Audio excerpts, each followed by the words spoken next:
Bon, maintenant, si on veut choquer la voiture en marche avant, bon, il y a les personnes qui choquent la voiture en mettant la première vitesse. La première vitesse est très forte, elle est brute et elle secoue beaucoup. Il vaut mieux que tu emploies la deuxième vitesse ou la troisième vitesse en appliquant la même procédure. Donc les gens sont derrière, tu appuies à fond sur l'embrayage, tu mets la vitesse soit en deuxième, soit en troisième. Les gens qui sont derrière poussent. Lorsque la voiture va vite, ça roule vite, on pousse.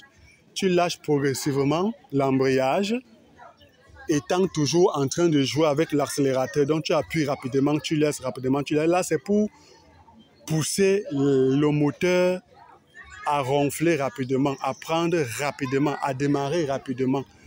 N'oublie pas de mettre la clé et de tourner la clé à start.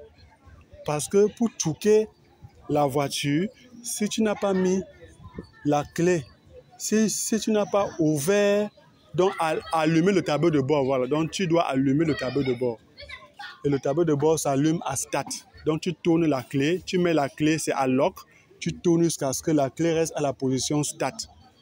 Voilà. Et pour démarrer, quand la clé est déjà à la position start, tu tournes toujours à ta droite, tu cales.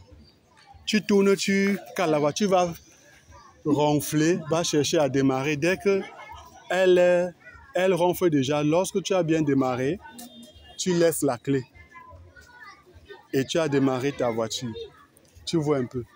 Donc pour choquer la voiture, il faut que tu mettes la clé à la position start. Donc il faut que tu allumes le tableau de bord.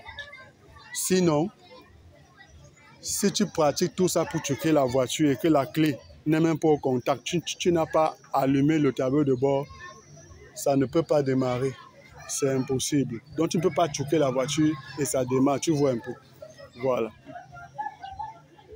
Ça, c'est bon.